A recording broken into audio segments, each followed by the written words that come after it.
Very good morning to all. See इथे EMF तयार होत नाहीये, बरोबर. सो करंट अवेलेबल नसणार. त्यानंतर इथे पहा, अपवर्ड म्हणजे इथे करंट कसा असेल, असा. इथे डाऊनवर्ड म्हणजेच करंट इथे या डायरेक्शनमध्ये. परत या पोझिशनमध्ये करंट नसेल. पण एक गोष्ट लक्षात ठेवा, ज्यावेळेस ही कॉईल फिरत आहे त्यावेळेस जसा आपण इथे आपल्या सोयीनुसार या कॉईलला फिरवलं आहे, दमादमानी, स्लोली, हळूहळू या कॉईलला आपण फिरवलं आहे आपल्या सोयीनुसार. पण ज्यावेळेस जनरेटर सुरू होईल, जनरेटर ऑन होईल, त्यावेळेस ही कॉईल एवढ्या स्लोली फिरणार नाही. ही एवढ्या फास्ट फिरत असेल की तिथे AB कोणती आणि CD कोणती हे जजमेंट करणं आपल्यासाठी शक्य नसेल, पॉसिबल नसेल. तर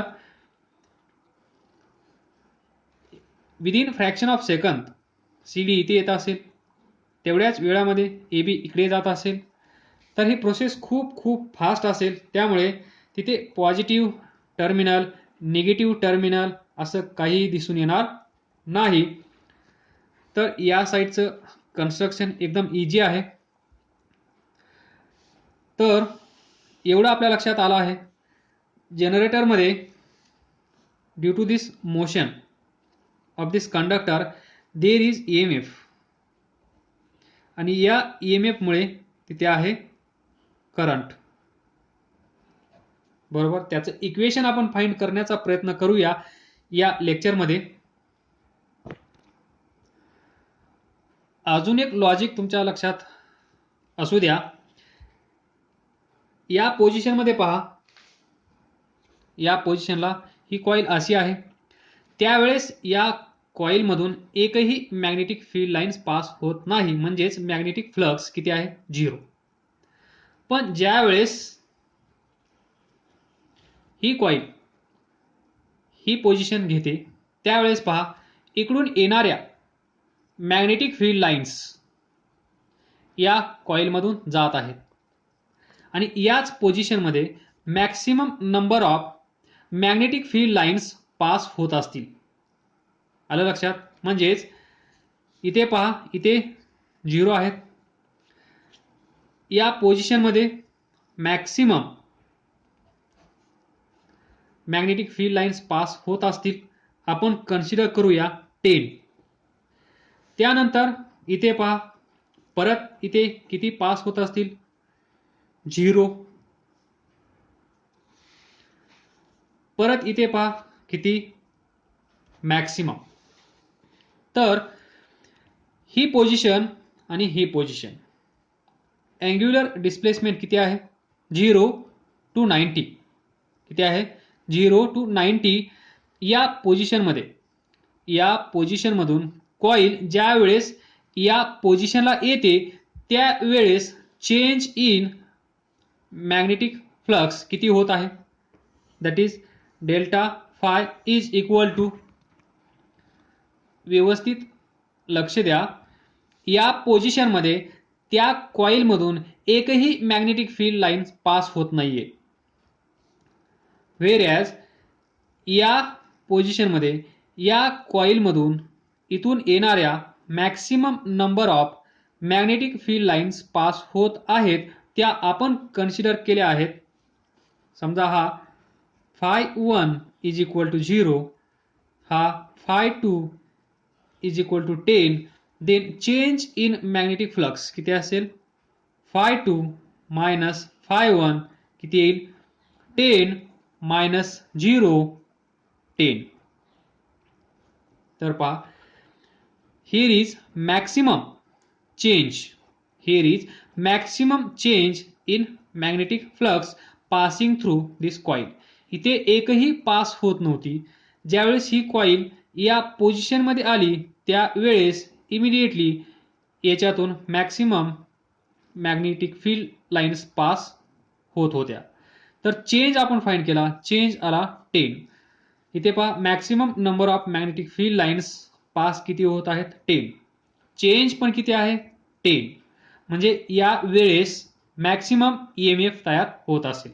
किती मॅक्सिमम EMF तयार होत असेल, हे एक लॉजिक लक्षात ठेवा. दुसरं लॉजिक अजून एक, इथे पहा, इथून येणारी मॅग्नेटिक फील्ड लाईन्स, ही मॅग्नेटिक फील्ड लाईन्स, ही मॅग्नेटिक फील्ड लाईन्स, ही मॅग्नेटिक फील्ड लाईन्स, ही मॅग्नेटिक फील्ड लाईन्स, आणि ही ए बी, या सर्व मॅग्नेटिक फील्ड लाईन्स, जेवढ्या मॅग्नेटिक फील्ड लाईन्स इथून येत आहेत तेवढ्या मॅग्नेटिक फील्ड लाईन्स ही ए बी काय करत आहे, कट करत आहे. All magnetic field lines are cut by this side A B in this position. म्हणजे मॅक्सिमम जेवढ्या आहेत तेवढ्या मॅग्नेटिक फील्ड लाईन्स कट केल्या जात आहेत. म्हणजे याचा अर्थ काय असेल, मॅक्सिमम EMF तयार होत आहे. बरोबर. या पोझिशनमध्ये एकतर तुम्ही चेंज नुसार जा, मॅक्सिमम चेंज, किंवा एकतर तुम्ही असं लक्षात ठेवा की इकडून येणाऱ्या मॅग्नेटिक फील्ड लाईन्स कोणत्या पोझिशनमध्ये जास्त कट होत आहेत. आलं लक्षात. तर असंच डिस्कशन सर्व पोझिशनला असेल. प्रत्येक वेळेस डिस्कशन करण्याची गरज नाही आहे, तसे तुम्ही हुशार आहातच. तर असंच डिस्कशन तुम्ही इथे इमॅजिन करू शकता, इथे इमॅजिन करू शकता. तर now we will derive small derivation for EMF E generated by this generator. Here we have considered clockwise rotation of this rectangular coil ABCD. Now consider this north pole of magnet, this south pole of magnet, आणि याच्यामध्ये असेल ही simple rectangular coil. तर आपण consider केलं होतं ही side upward डायरेक्शनमध्ये move होत आहे, ही downward डायरेक्शनमध्ये move होत आहे. इथे असेल स्पिंडल किंवा ॲक्सिस किंवा shaft, spindle, axis of rotation of this coil, त्यालाच आपण म्हणतो स्पिंडल किंवा आपण त्याला म्हणू शकतो शाफ्ट. तर इथे पहा, तुम्ही थोडं युनिफॉर्म डायग्राम काढण्याचा प्रयत्न करा. तर या पोझिशनमध्ये डायरेक्शन ऑफ मॅग्नेटिक फील्ड अशी आहे, आणि एरिया वेक्टर पहा. एरिया वेक्टर कसा आहे, एरिया वेक्टर कसा असेल, perpendicular to this area enclose by this coil ABCD. तो कसा असेल, परपेंडिक्युलर. या पोझिशनमध्ये कसा असेल, असं.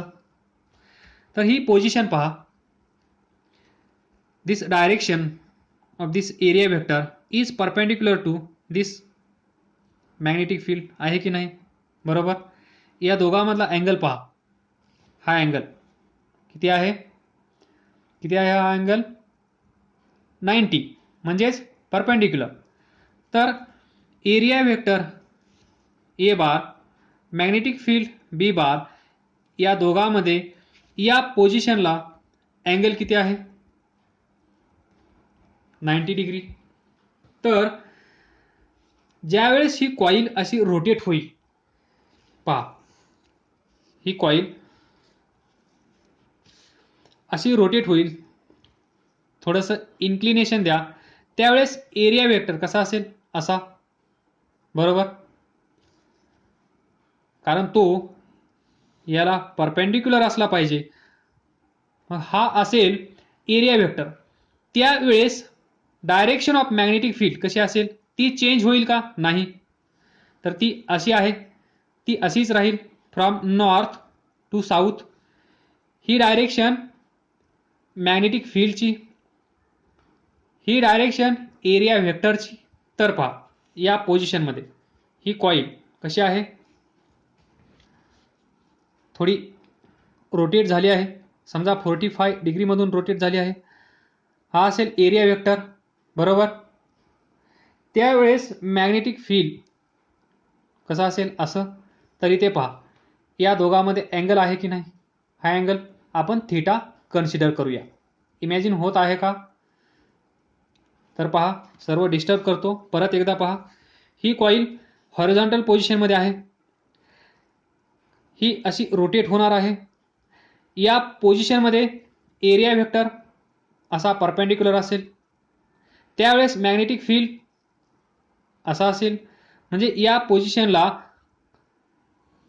ही मॅग्नेटिक फील्ड ची डायरेक्शन आणि हा एरिया वेक्टर या दोघांमध्ये अँगल किती आहे, तर पहा मॅग्नेटिक फील्ड असा आहे, डायरेक्शन ऑफ एरिया वेक्टर असा आहे.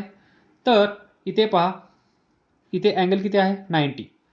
पण ज्यावेळेस ही कॉईल सुरुवातीला हे असा असेल, कॉईल अशी रोटेट होईल, बरोबर. त्यावेळेस एरिया वेक्टर रोटेट होईल की नाही, होणार. कारण तो या कॉईलला, हा कॉईलचा जो एरिया आहे त्याला हमेशा हा परपेंडिक्युलर असणार. पण इथलं मॅग्नेटिक फील्ड त्याची डायरेक्शन चेंज होईल का, नाही. ती ऑलवेज कशी असेल, फ्रॉम नॉर्थ टू साऊथ, म्हणजेच असा असेल. तर पहा फ्रंट व्ह्यूमध्ये पहा, हा पेन आणि हा दुसरा पेन या दोघांमध्ये अँगल आहे की नाही, हा दिस अँगल, हा अँगल. तर हा अँगल आपण थीटा कन्सिडर करूया at any position. At any position हा थीटा अँगल आपण कन्सिडर करूया. आय होप तुम्हाला समजलं असेल. समजलं नसेल तर असं तुम्ही काहीतरी बनवून इमॅजिन करण्याचा प्रयत्न करा. रोटेशन कसं आहे, क्लॉकवाईज रोटेशन ऑफ कॉईल. तर now when coil is rotating with constant angular velocity omega, this omega, the angle between magnetic field B bar and area vector A bar of coil at any instant t आपण consider करूया theta. This is angular velocity, this is angle between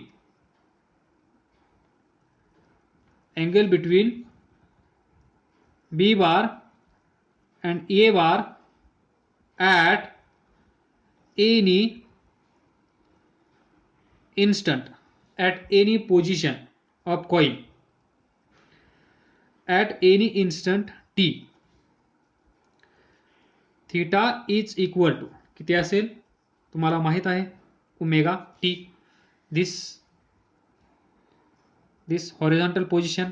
त्यानंतर coil rotate झाल्यानंतर इथे आली आहे असं आपण consider करूया. This is angular displacement theta. सुरुवातीला इथे होती, आता ती इथे आली.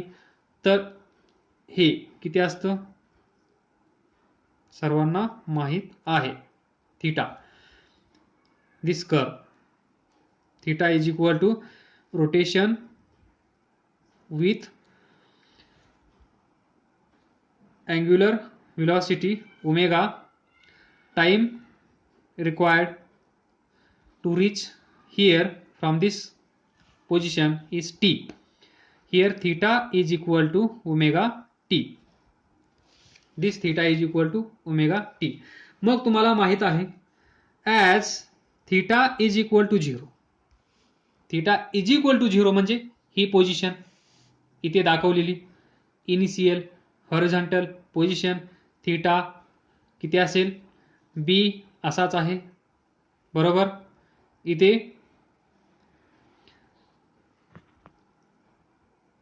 तर पहा इथे थीटा 0 असेल तर टी किती असेल, टी इज इक्वल टू 0, म्हणजेच सुरुवातीला टाइम 0 असताना अँग्युलर डिस्प्लेसमेंट किती असेल 0, कारण ही कॉईल इथेच आहे. ज्यावेळेस टी 0 आहे ॲट स्टार्ट त्यावेळेस ही कॉईल इथेच आहे. तर अँग्युलर डिस्प्लेसमेंट नसेल, म्हणजेच अँगल थीटा 0 असेल. बरोबर. त्यानंतर effective area of the coil is changing due to the rotation in magnetic field बी.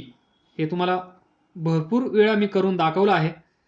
जसं जसं ही कॉईल रोटेट होईल तसं तसं एरिया इन्क्रीज होत आहे. Area available for magnetic field lines.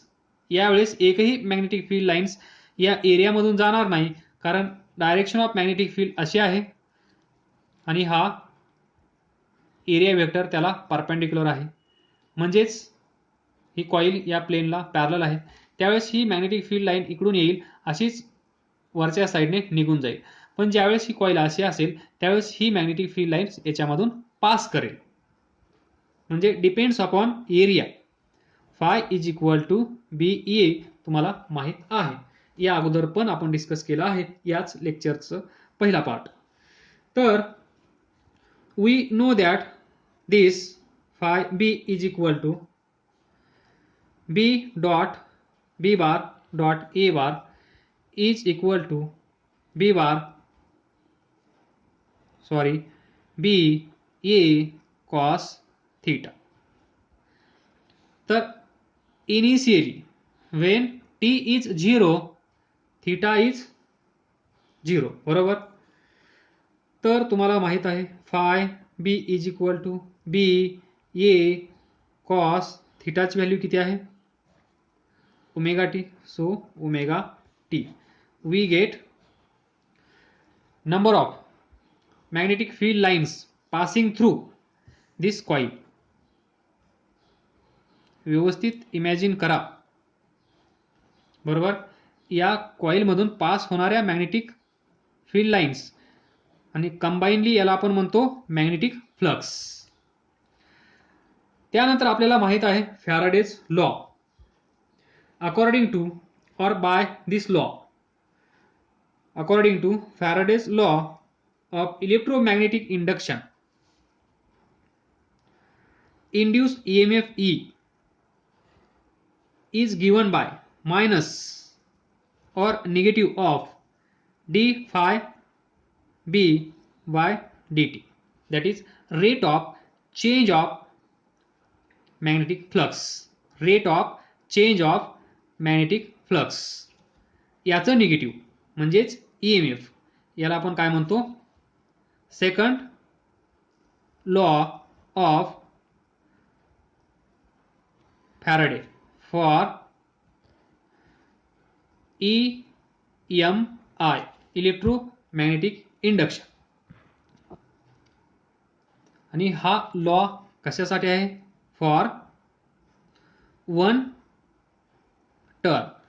मग हाच law for n number of turns साठी काय असेल E is equal to minus n D phi B divided by D T. We no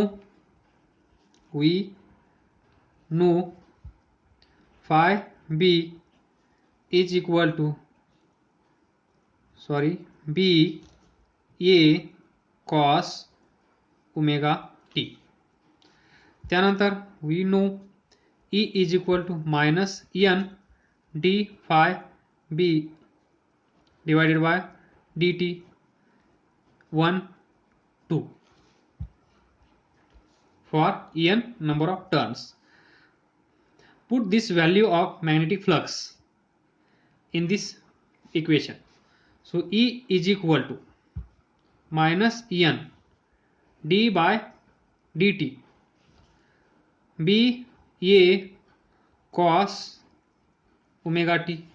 बी इथे अवेलेबल असणारं मॅग्नेटिक फील्ड चेंज होत आहे का नाही, तर मायनस n बी आपण बाहेर घेऊ शकतो ॲज अ कॉन्स्टंट. ए ही जी कॉईल आहे या कॉईलचा area vector that is area change होणार आहे का? नाही. तर त्याला पण बाहेर आपण घेऊ शकतो. So D by D T cos omega T. Now see derivative of cos omega T काय येईल?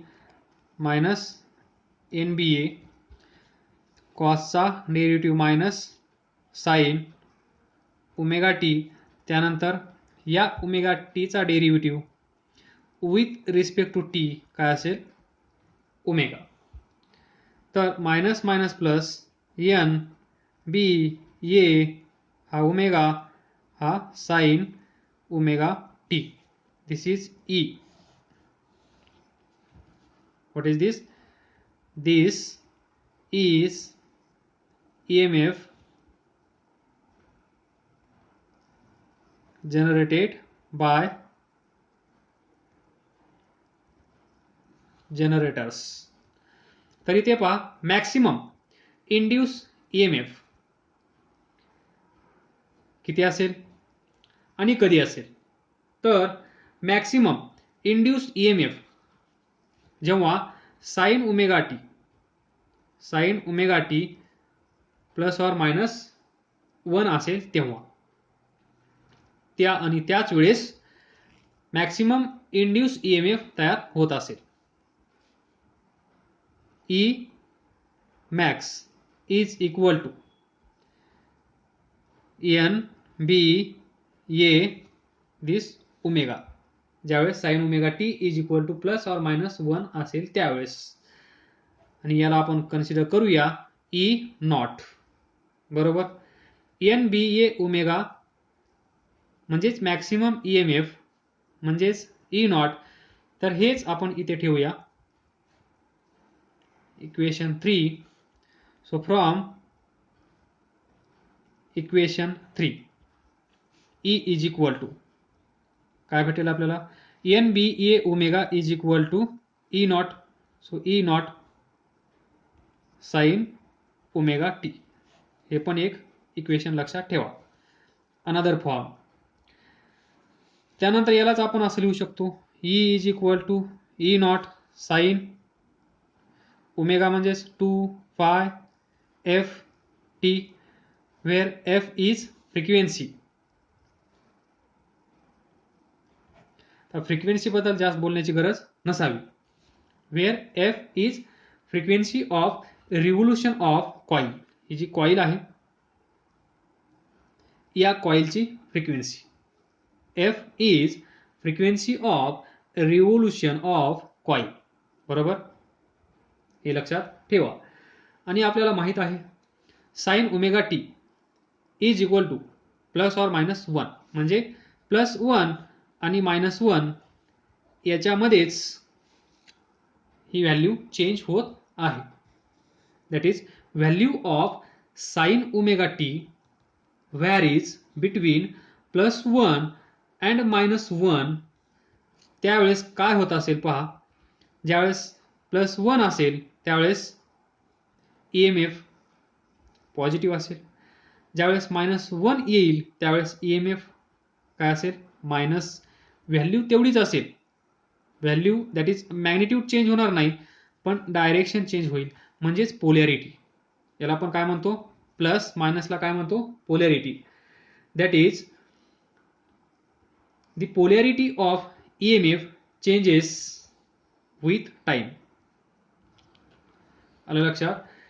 Since the value of sine omega T varies between plus 1 and minus 1, the polarity of EMF, induced EMF, this E changes with time.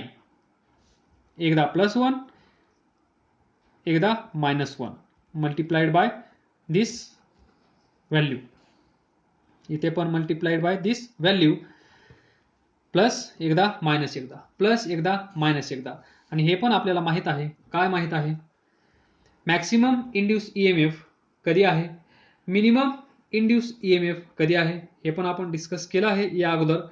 तर EMF has its extreme और maximum value कधी कधी असेल theta is equal to 90 degree असताना पहा इथे sine 90 किती येईल, E is equal to E naught, त्यानंतर theta is equal to 270 9c, E is equal to E naught into sine 270 किती येईल -1 is equal to minus E naught, तर इथे पहा प्लस ई नॉट नंतर मायनस ई नॉट, तर difference किती आहे पहा 90 डिग्री त्यानंतर 270, म्हणजेच कॉईल रोटेट झाली आहे थ्रू 180 डिग्री, म्हणजेच हाफ रिव्होल्यूशन, बरोबर. म्हणजे एकदा प्लस एकदा मायनस, एकदा प्लस एकदा मायनस. EMF करंटची डायरेक्शन काय होत आहे इथे, एकदा प्लस आहे एकदा मायनस आहे, बरोबर. म्हणजेच as the direction of induce current changes periodically it is called as alternating current. यालाच आपण म्हणतो AC करंट, जो आपल्या घरी असतो तो करंट, एकदा प्लस एकदा मायनस, एकदा प्लस एकदा मायनस, प्रत्येक वेळेस तो त्याची डायरेक्शन चेंज करत आहे. यालाच तर आपण म्हणतो फ्रिक्वेन्सी, बरोबर. फ्रिक्वेन्सी म्हणजेच number of times per second, एका सेकंदामध्ये किती वेळेस चेंज होत आहे. That is current changes from positive to negative, again negative to positive, positive to negative.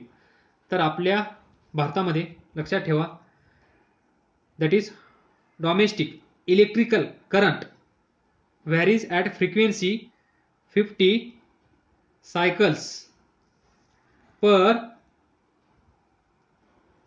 Second. यालाच आपण म्हणतो 50 हर्ट्स. फ्रिक्वेन्सी भारतामध्ये आपल्या देशामध्ये किती आहे 50 हर्ट्स. याचा अर्थ काय असतो 50 टाइम्स पॉझिटिव्ह 50 टाइम्स निगेटिव्ह. तर आपण इथे 50 सायकल्स आहेत एका सेकंदामध्ये, तर आपण एक सायकल ड्रॉ करूया, दिस सायकल, बरोबर. 0 90 180 इथे पहा 90 इथे 180 इथे 270 इथे 360 इथे 0, एक सायकल कंप्लीट. तर इथे पहा 90 पॉझिटिव्ह 270 पॉझिटिव्ह इथे निगेटिव्ह.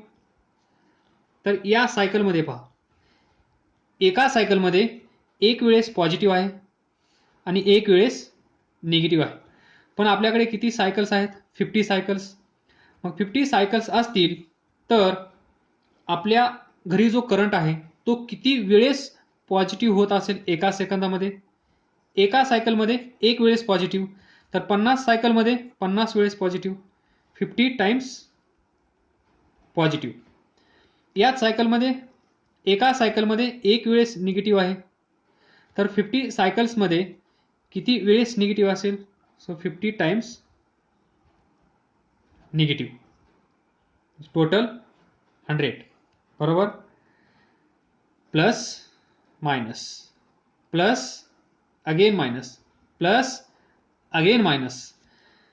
अशा प्रकारे आपल्या घरी जो अल्टरनेटिंग करंट आहे तो पोहोचत असतो. त्याची फ्रिक्वेन्सी एवढी असते